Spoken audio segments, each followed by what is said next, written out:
राज्य के मुख्यमंत्री हों एकनाथ जी शिंदे, उप मुख्यमंत्री देवेंद्र जी फडणवीस, इनके साथ डिस्कशन होने के बाद राष्ट्रवादी कांग्रेस पार्टी ने हमारे सहयोगी पार्टी रासप को वो जगह दी है और महादेव जी जानकर वहां से चुनाव लड़ेंगे। अभी मैंने घोषित किया है कि बारामती से सुनेत्रा वहिनी, अजित पवार ये वहां के राष्ट्रवादी कांग्रेस पार्टी के उम्मीदवार हैं। दिनेश लंकेश जो कभी आपके साथ थे वो साथ छोड़कर भी बाहर उनकी भी उम्मीदवारी पहले ही घोषित हुई है। ये जो बदल है आने से आपके पास आते वक्त की भाषा और अब वहां जाने के बाद क्या लगता है कि दिनेश लंकेश ये हो पाएगा जिसकी स्थिति आप देखते हैं? मैं इतना ही दावा यहाँ पे करता हूँ, मायावती के उम्मीदवार जो दक्षिण नगर से चुनाव लड़ रहे हैं डॉक्टर सुजय विजय पाटिल, भारी वोटों से वो जीत कर आएंगे।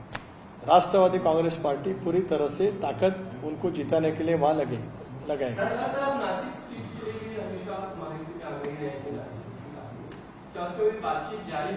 चालू है बातचीत, कई घंटों में उसके बारे में फैसला आ जाएगा। जितेंद्र आवाज की सीट को लेकर जिस परिवार की लड़ाई सामने आ रही है, एक बात आ रही है कि दोनों आमने सामने हो गए तो देखिए विचारों की लड़ाई है। दुसरीकडे आपण तुमची जी स्टार कॅम्पेनरची यादी आहे त्याच्यामध्ये काही समजा तुमच्या पक्षाचे काही नेते असतील त्यांच्या नावापुढे मंत्री लिहिलेले आहे, असं करणं आचारसंहितेचं उल्लंघन आहे। त्या अनुषंगानं जितेंद्र आव्हाड प्रदेश कमिशन ऑफ इंडियाकडे तक्रार करणार आहे। एक असं की तक्रार करण्यासाठी केली आहे आव्हाडांना दिवसभर काही काम उरलेलं नसल्यामुळे या बारीक बारीक गोष्टीवरतीच लक्ष केंद्रित करण्यासाठी त्यांचा पूर्ण वेळ घालवत आहेत। आम्हाला समाधान आहे त्याचं। त्याने माझ्यावर काय चांगलं आहे ना, काय ते वाईट काय?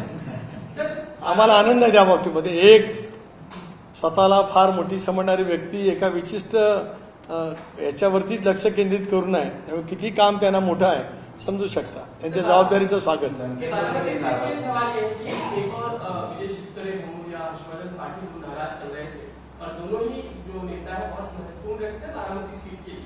क्या उन दोनों को भी मना लिया गया है और वो कितने फायदेमंद हो सकते हैं बारामती सीट के लिए आपके वोट बैंक? देखिए हर्षवर्धन जी पाटिल एक तो इंदापुर के विधायक रह चुके हैं, कई साल मंत्रिमंडल में हमने उनके साथ काम किया है, उनकी शक्ति है।